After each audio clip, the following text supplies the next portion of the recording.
আগামী 3 ফেব্রুয়ারি রোজ মঙ্গলবার দিবাগত রাত্র হচ্ছে শবে বরাত।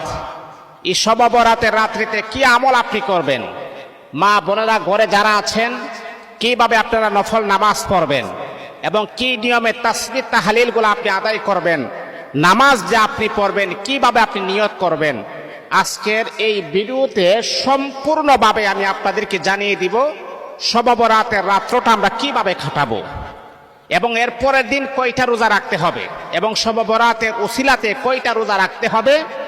আজকে আমি আপনাদেরকে পরিপূর্ণ ডিটেলসটা আমি বলবো ইনশাআল্লাহ। আপনার মনোযোগ সহকারে শুনবেন, ইনশাআল্লাহ আপনাদের জীবনের অনেক উপকার হবে।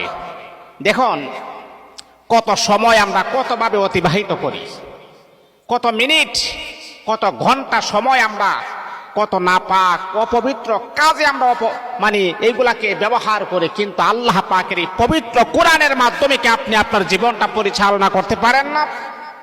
আজকে শবে বরাত, এই যে আগামী 3 ফেব্রুয়ারি রোজ মঙ্গলবারে যে শবে বরাত, এই রাতটি হচ্ছে একটা গুরুত্বপূর্ণ রাত, যে রাতের ব্যাপারে হাদিসের ভিতরে আসছে ইদা কানা লাইলাতুন নিসফি মিন শাবান ফাকুমু লাইলাহা ওয়া সুমু ইয়াওমাহা ফাইন্নাল্লাহা তাআলা ইয়ানজিলু ফিহা লিগুরুবিশ শামসি ইলা সামাঈদ দুনিয়া।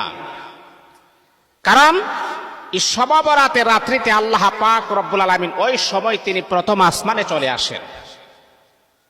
এটা হলো সূর্য যখন অস্ত হয়ে যায়, এই যে মাগরিবের নামাজের সময় বা মাগরিবের নামাজের আগ মুহূর্তে আপনি দেখবেন সূর্য একেবারে অস্ত হয়ে যায়, ওই সময় কিন্তু আল্লাহ পাক দুনিয়ার আসমানে চলে আসেন, ইলা সামাঈদ দুনিয়া, দুনিয়ার আসমানে চলে আসেন। আল্লাহ পাক রব্বুল আলামিন ইদা কানা লাইলাতুন নিসফি মিন শাবান,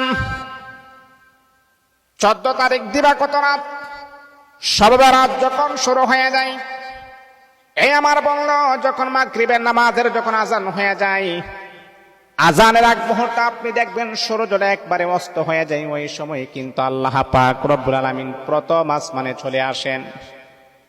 প্রথম আসমানে চলে আসার পরে তিনি তার বান্দাদেরকে বড় মুহাব্বতের নজরে বলেন, আলা মিন মুস্তাগফিরিন ফাআগফির লা, ও আমার বান্দা, ও আমার বান্দী, আকাশ থেকে নিয়ে জমিন পর্যন্ত তুমি গুনাহ করেছ রে বান্দা, এমন গুনাহ করেছ, এমন অপরাধ করেছ, এমন জঘন্যতম পাপাচারে তুমি লিপ্ত হয়েছে রে বান্দা, দুনিয়ার কেউ তোমার গুনার খবর জানে না।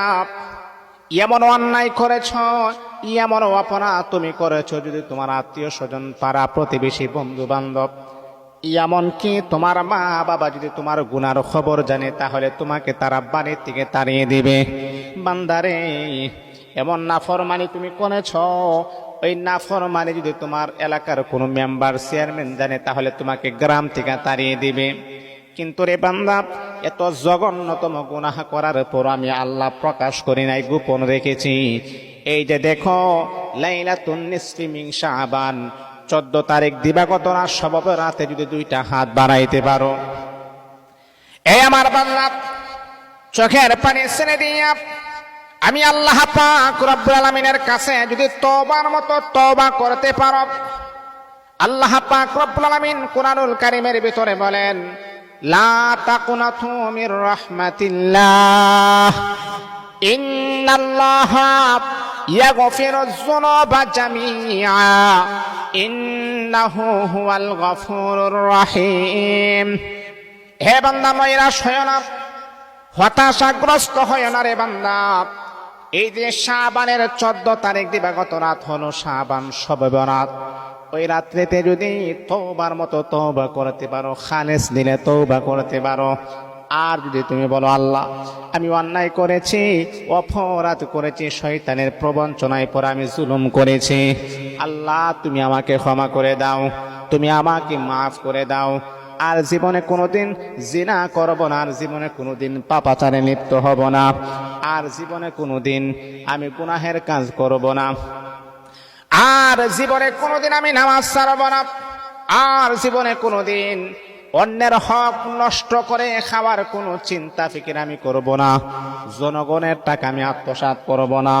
বান্দারে এমন ভাবে যদি তুমি আমি আল্লাহ পাকের কাছে শব বরাতের রাত্রিতে প্রমিস করতে পারো, ইলা সামা ইদ দুনিয়া, আমি আল্লাহ তো প্রথম আসমানে চলে আসি, আমি আল্লাহ ওই সময় তোমার দিকে রহমতের নজরে তাকিয়ে থাকি, ওই সময় তওবার মতো তওবা করলে আমি আল্লাহ তোমার জিন্দেগির গুনাহগুলারে মাফ করে দিব।